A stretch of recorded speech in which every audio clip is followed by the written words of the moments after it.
You are listening to Prayers and Homily by Father Anton Samuel Agibovi, SMA. We have come with open hearts. Oh, let the ancient words. The Lord be with you. A reading from the Holy Gospel according to John. John chapter 1, from verse 6 to 8, and from verse 19 to 28. There was a man sent from God whose name was John. He came for testimony to bear witness to the light, that all might believe through him. He was not the light, but came to bear witness to the light. And this is the testimony of John. When the Jews sent priests and Levites from Jerusalem to ask him, "Who are you?" he confessed, he did not deny, but confessed, "I am not the Christ." And they asked him, "What then? Are you Elijah?" He said, "I am not." "Are you the prophet?" And he answered, "No." They said to him then, "Who are you? Let us have an answer for those who sent us. What do you say about yourself?" He said, "I am the voice of one crying in the wilderness, 'Make straight the way of the Lord.' As the prophet Isaiah said, 'Now they had been sent from the Pharisees.' They asked him, 'Then why are you baptizing if you are neither the Christ, nor Elijah, nor the prophet?' John answered them, 'I baptize with water, but among you stands one whom you do not know, even he who comes after me, the tongue of whose sandals I am not worthy to untie.'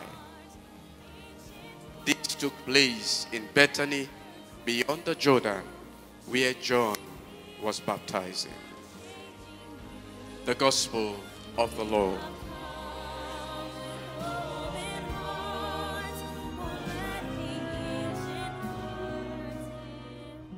Do something for Jesus and have your seat.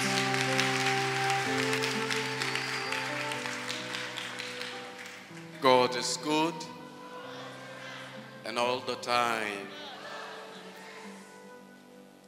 The Spirit of the Lord is upon me, because he has anointed me to bring good tidings to the afflicted.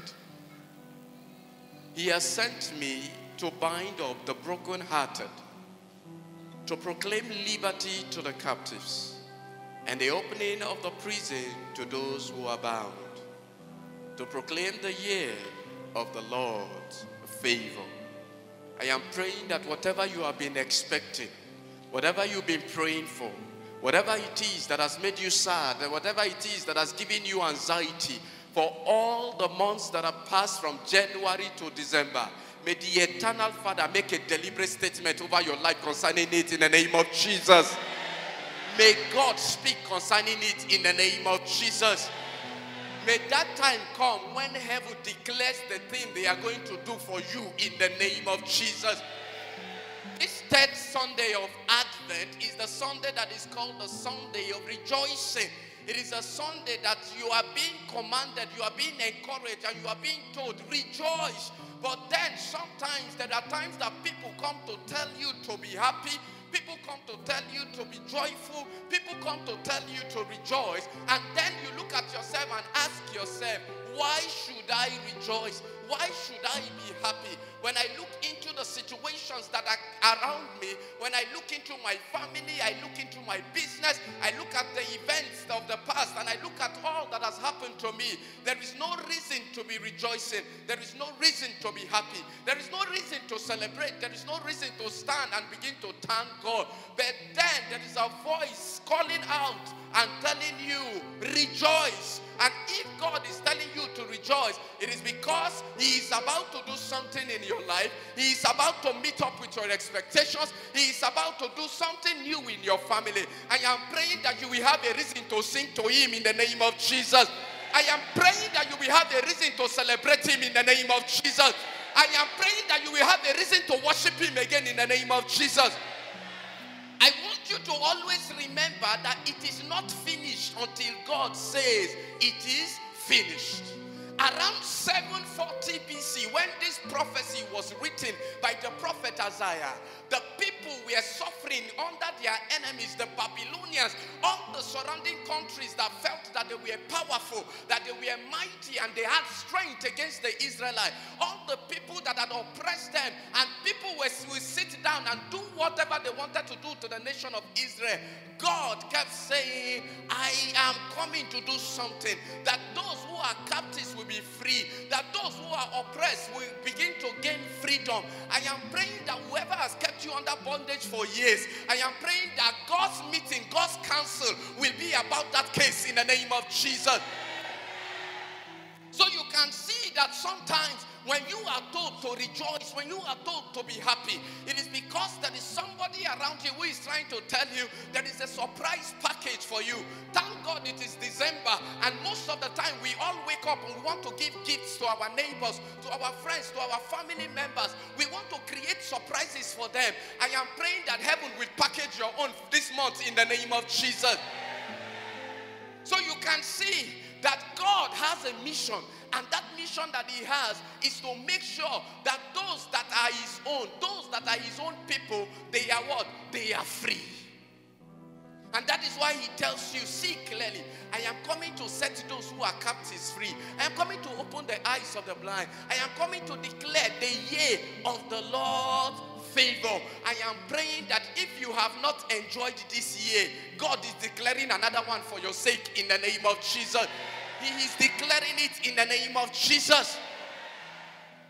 Sometimes you will see that in our lives, when we are in situations that we don't know how to fix, when we are in situations that we don't know how to handle, when we are in situations that we don't know how to control, when we are in situations that we don't know how to continue to look for answers to them, solutions are not forthcoming, you will discover that the normal thing that happens to each and every one of us is to get depressed, is to get worried, is to get anxious. And no wonder in Philippians chapter 4, we are told, rejoice. I say to you again, rejoice.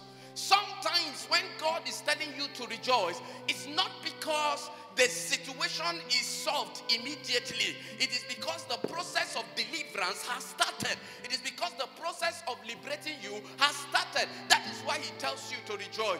You can see that sometimes when you are at home and there is a problem and you are told that your father is coming, or your husband is coming, or your wife is coming. Maybe you've been on financial difficulty and your husband traveled for a long time, and then you hear from the other side of the world that your husband tells you, I am coming. The next thing you tell your friend is that this financial situation I am in is going to change because the person that is coming to help me change it is coming. Sometimes you look at yourself, you don't know how to fix some things. Then you hear the sound and you hear the voice of somebody else telling you, I am coming. Immediately you begin to tell yourself, oh, I now know that he is coming. The reason you are happy is not because immediately the problem is solved. It is because you know that the one that is coming can be able to fix the things that you cannot fix, can be able to solve the things that you cannot solve. I am praying that the Jesus we are expecting this Christmas will help you fix your marriages in the name of Jesus. He will descend to fix your businesses in the name of Jesus. He will descend to fix your household in the name of Jesus. Whatever you have been struggling with, may the eternal Father, this Christmas season, may he bring it to fulfillment for you in the name of Jesus. So you will see that at different times, because you know the one that is coming, you know his strength, you know his capabilities, you know how powerful, you know what he can do.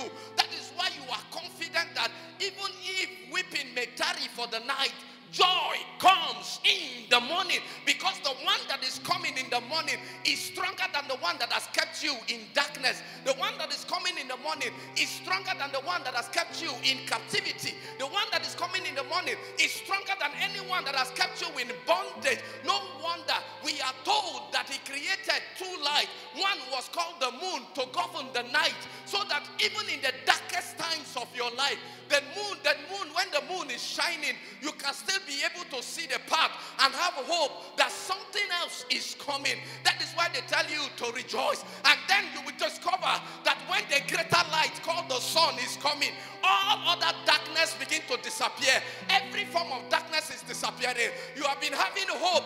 You have been having hope that the Messiah is coming. You have been having hope that Christ, the all-powerful God, is coming. You have been having hope that God that can deliver you is coming.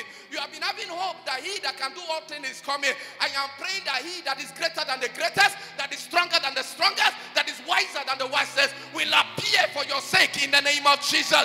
Will appear for your sake in the name of Jesus. We are on consecrated ground. When we step upon this ground, it is a place where we come to meet Elohim. It is a place where we come to meet the God of gods. It is a place where we come to meet the King of kings, because we know that he has the keys to every door that has been locked against us. No wonder the town crier of heaven is saying something to you this week. The town crier says, rejoice. The town crier says, rejoice. That it doesn't matter whatever is happening to your life. The town crier is still saying, rejoice. Because there is one that is coming that is going to turn around things for your sake. That is why you see in the second reading, it is said that we must continually continue to give thanks to God. It is not just thanksgiving because things are just like that. It is not thanksgiving because we just want to thank him. It is thanksgiving because we know that if the Lord has not been on our side from January to December, if the Lord has not been in your marriage, if the Lord has not been on your side in your business, what the enemy wanted will have been accomplished. What the enemy wanted, people will have laughed at you. It doesn't matter how they are even laughing at the crisis you have gone through. God is still putting food on your table. That is why the second reading of today tells us you must continually, you must look for a reason to still tell him that even if there are no sheep in the store and there are no cattle and there are no grapes in the vine, I will still rejoice and praise my God, because only him can do it. You must look for a reason to thank God. There are people that are on oxygen today, paying huge amount of money to survive, yet you can still walk on the street. You don't know where they are taking your name to. You don't know the altars and the invocations they have invoked against your business, yet your Father has been standing by you. We are told in 1 Samuel that at the time when the Philistines came to attack, we are told that the nation of Israel was confused. But there is something that helps us to understand why we need to rejoice. We are told that immediately the ark of the covenant got into the camp, even the Philistines testified and said, their God has come. Their God has come. The reason the children of Israel were shouting was not because the battle was over.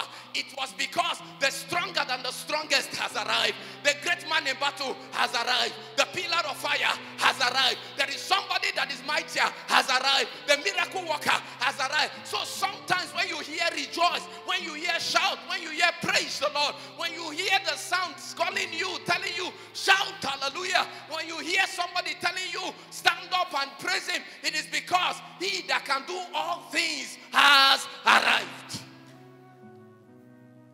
You have to understand that dimension, that you don't have to wait for situations to be solved before you start praising him. The three Hebrew children said to the king Nebuchadnezzar, "O king, we will not bow down to your idols. Our God will deliver us. But in case he decides that he is not coming to deliver us, we will not still bow down." There are people that have wanted you to bow down to them. There are are people that want to control your life. There are people that want to control your marriage. There are people that want to control your destiny. There are people who have been telling you, I own the key to your success. Some of them are living in the village. Some of them are telling you that you will not succeed except they give you permission to succeed. You are on consecrated ground this morning. I am asking that he that breaks the chains from the pit of hell will break it in the name of Jesus, will scatter it in the name of Jesus.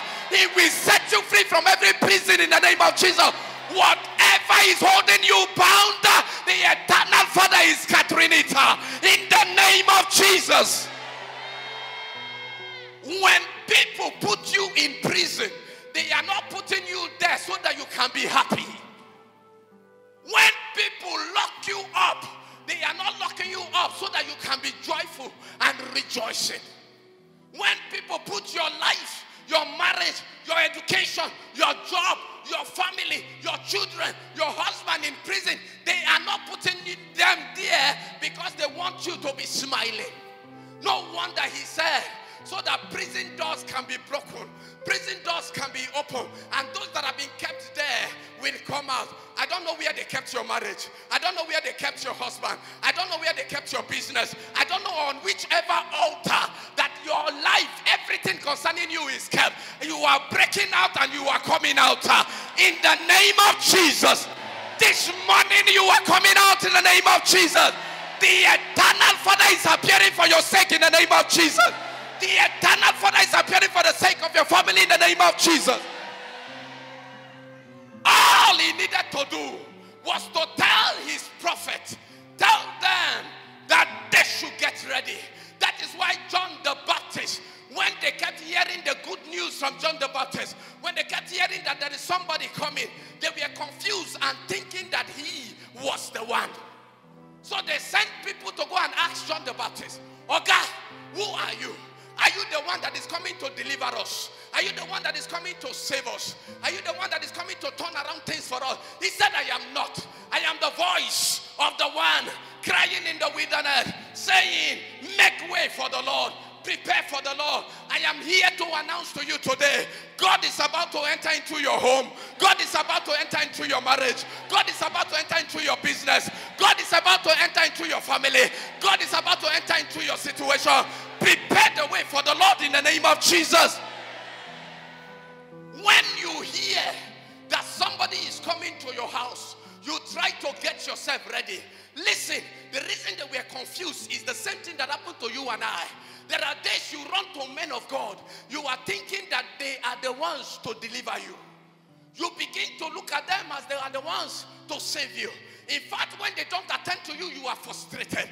When they don't attend to you, you are weeping. When they don't attend to you, you are crying because you just believe that they are the one. I came to tell you, there is a God that controls that man. There is a being that is higher than that man. There is a being that gives that man every grace he is appearing, that is operating on. And that God himself is the one that is coming for your sake. That God himself is the one that is coming for the sake of your family members. He is coming for the sake of your children. He is coming for the sake of everybody around you in the name of Jesus. So in case you have been going to right hand of Jesus ministry, left hand of Jesus ministry, and yet you are not getting the solution. In case you have been going everywhere, every man of God you hear you have been going. Maybe you have been going to ask them, are you not the one that is trying to deliver me? Are you not the one that is trying to help me? Are you not the one that is sent to save me? John the Baptist said, I am not. Amongst you is one. Even that one, I cannot untie his sandal. That one is greater. That one is mighty. The anointing upon his life is different. That is why he is called the Christ, the anointed one, the Messiah. That is the person that is coming to deliver you. Can you imagine that God tells all the angels and the saints and say, give me way. I want to deliver my daughter myself. I want to save my son myself. I want to save my children myself. I am praying that heaven will stand up for your sake. That heaven will stand up for the sake of your children. He will stand up for the sake of your family. He will stand up for the sake of your husbands. He will stand up for the sake of your business. Can you imagine that when it was time to save the world, that is why we are celebrating this Christmas.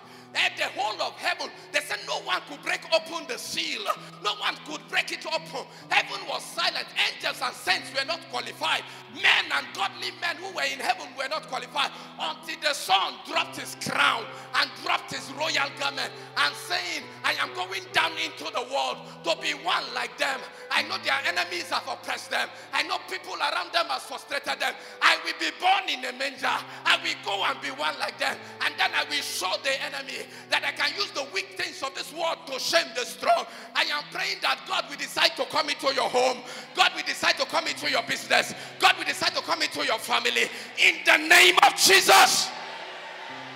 So you can imagine that Jesus himself is the one saying, I am going. Angels, give me way. Just tell them I am coming. I don't know how you are this morning, what you brought into this place. I don't know the problems, the challenges that are affecting your life. There is one coming and saying rejoice, that he is coming to break captives free, to liberate men that are in prison. He is coming to declare the year of the Lord's favor. Permit me to tell you that whatever he says must come to pass. We are told in the scripture that his word does not return to him empty. It must accomplish the purpose why he sent it. I don't know the declaration God has for your life. I don't know the declaration God has for your family. I don't know the declaration God has for anybody around you. But I am certain that as you are in this place today, heaven is saying something concerning you. Heaven is saying something concerning your children. Heaven is saying something concerning your marriage. Heaven is saying something concerning your husband. Heaven is saying something concerning your business. In the name of Jesus. On Christ, the solid rock we stand. All other grounds are sinking sands. I don't know how you came here this morning, but I came to tell you this morning that the heavens are saying this week, rejoice. This week, rejoice. Do something new in my life. Ancient words ever true. Thank you for listening. Have a blessed day.